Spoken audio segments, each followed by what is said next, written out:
अस्सलाम वालेकुम, कैसे हैं आप सब। उम्मीद करता हूँ खैरियत से होंगे। मेरा नाम है इरफान अकबर और आज की यूट्यूब वीडियो में हम डिस्कस करेंगे कि हमें इंटर में कौन सा सब्जेक्ट चूज़ करना चाहिए। आया कि हमें बायोलॉजी रखनी चाहिए, आया कि हमें कंप्यूटर रखनी चाहिए, या फिर हमें कोई आर्ट सब्जेक्ट उसमें हमें इंटर करनी चाहिए। तो देखें, डिसीजन आपका है, थिंकिंग आपकी होगी, बट मैं आपके सामने कुछ ऐसी चीज़ें रखूँगा जिससे आप आसानी से अपना कैरियर डिसाइड कर सकते हैं।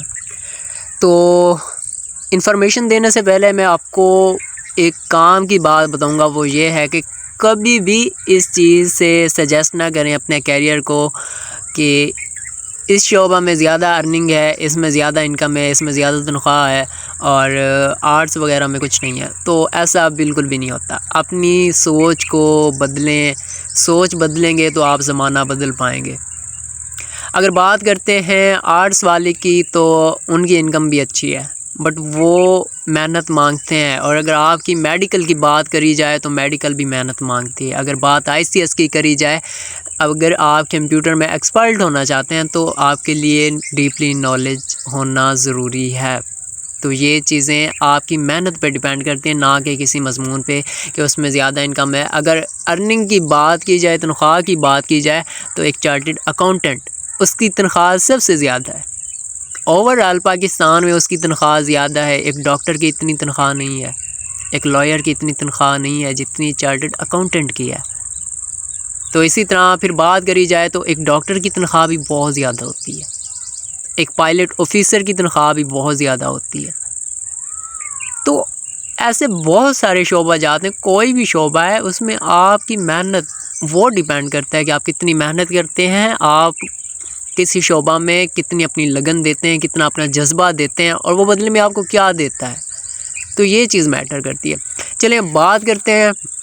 देखें, अगर आपने बायोलॉजी के साथ मैट्रिक की है और आपके नंबर्स मैट्रिक में 90+ है, मीन 90% प्लस है, और आगे भी अगर आपका बैकग्राउंड सेटअप ठीक है, तो आप मेडिकल में शामिल हो जाएं, दाखिल हो जाएं इस चीज़ में। ये आपके लिए बहुत मज़े की चीज़ है।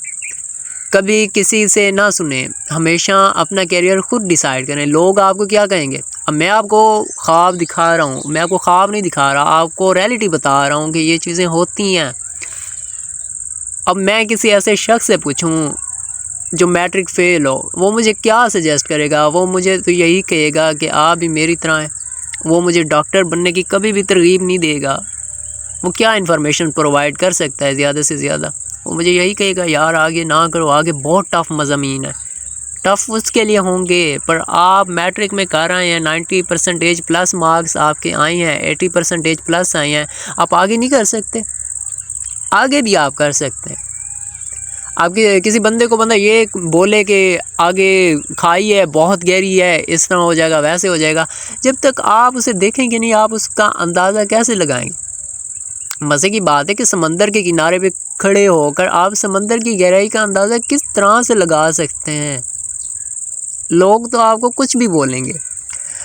तो ये बात मैंने आपसे करी, साथ में मोटिवेशन भी दी कि अगर आपके मार्क्स अच्छे हैं, आपका बैकग्राउंड सेटअप ठीक है, आप कर सकते हैं। आप लाजमी समझते हैं इस बात को कि हम मेहनत करके ये मकसद ज़रूर हासिल कर सकते हैं, तो शामिल हो जाएं उसमें।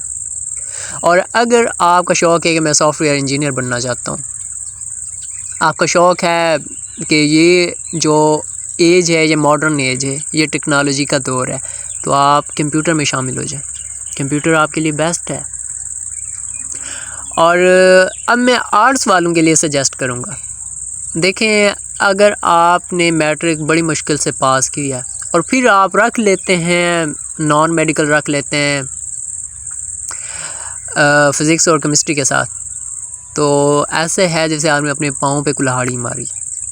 देखें, जब आपने मैट्रिक बड़ी मुश्किल से पास की और फिर आगे देखें, अगर आगे आगे आप अपने आप को चेंज कर देते हैं, बेस्ट है, आप कर सकते हैं।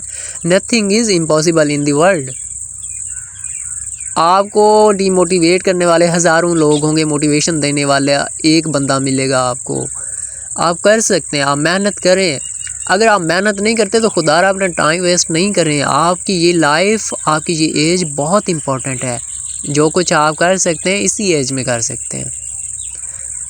अगर आप मेहनत कर सकते हैं आप मेडिकल करें, आप नॉन मेडिकल करें, आप ICS फिज़िक्स मैथ के साथ करें। अगर नहीं कर सकते आर्ट्स कर लें। आर्ट्स कोई गिया गुजरा शोबा नहीं है, यहाँ पे आपको बहुत अच्छी इनकम हासिल हो सकती है और वो आपकी मेहनत पर डिपेंड करता है। अगर करंट सिचुएशन के मुताबिक सीट्स की बात की जाए जो कॉलेज में या यूनिवर्सिटीज़ में लेक्चरार होते हैं, तो BS उर्दू के शोबे में ज़्यादा उसकी सीट्स हैं। BS इंग्लिश की ज़्यादा डिमांड है, आर्ट्स की ज़्यादा डिमांड है। इतनी डिमांड कंप्यूटर साइंस की नहीं है लेक्चरार के हवाले से देखा जाए तो। और अगर फिर टेक्नोलॉजी के हवाले से देखा जाए तो कंप्यूटर साइंस सबसे आगे। और अगर मेडिकल के हवाले से देखा जाए तो देख लें, सेहत के हवाले से देखा जाए तो ये चीज़ें बहुत इंपॉर्टेंट है। बायोलॉजी, आपका डॉक्टर बन जाना, क्योंकि सेहत बहुत ज़रूरी होती है किसी भी कंट्री के लिए और ये शोबा कभी भी पीछे नहीं हट सकता, ये हमेशा मज़ीद तरक्की की तरफ गामज़न होता है। तो देखें, जो चीज़ आपको बेस्ट लगती है आप वही करें, लेकिन खुदारा मेहनत करें, टाइम वेस्ट बिल्कुल भी ना करें, रिलैक्स ना हो, रिलैक्सेशन बिल्कुल भी नहीं होनी चाहिए। जो काम आज का है वो करें, कल उस चीज़ का टेस्ट है आप उस चीज़ का टेस्ट प्रिपेयर करें। अगर नहीं करते और यही कहते हैं कि ये तो हमारा निज़ाम रट्टा सिस्टम है, देखें जो आपके पास है उस चीज़ को तो अवेल करें। अगर आप उसमें कुछ सीख जाते हैं तो आप में बहुत डिफरेंस आप खुद रियलाइज़ करेंगे डिफरेंस क्या है। अब एक बंदा उसने सेकंड ईयर किया है, मीन्स इंटर किया है उसने, इंटरमीडिएट, और स्टडी वगैरह कुछ भी नहीं की, पास हो गया, पासिंग मार्क्स आ गए, 300 आ गए, 600 आ गए बस, और आपके मार्क्स आ गए 1000 प्लस, 1100 प्लस। तो फिर खुद आप चेंजिंग देखें कि उस बंदे का नॉलेज कितना है और आपका नॉलेज कितना है, और रियल लाइफ में आप क्या कर सकते हैं और वो बंदा क्या कर सकता है। ठीक है, बाकी होपफुली आपको समझ आ गई होगी। और मज़ीद कैरियर के अगर आपने कैरियर चूज़ करना है तो किसी ऐसे फ़र्द से पूछें जो वाकई आपको इन्फॉर्मेशन दे सके, आपका टीचर, आपके पेरेंट्स। अगर दोस्तों से पूछेंगे मीन्स के जो आपकी एज के हैं, जो आपकी एज का बंदा है वो आपकी एज के मुताबिक ही आपको, जो आपका जहन है उसी के मुताबिक आपको आंसर देगा, वो आपसे ज़्यादा नहीं सोचता। इसी वजह से एक अच्छे गाइडर से गाइडेंस लें और अपने कैरियर को चूज़ करें, क्योंकि यही आपका रास्ता है, इसी रास्ते से आपने फिर आगे जाना है। बाकी बेस्ट विशेस आप सब के लिए और दुआओं में याद रखिएगा। मिलते हैं नेक्स्ट वीडियो के साथ। अल्लाह हाफिज़।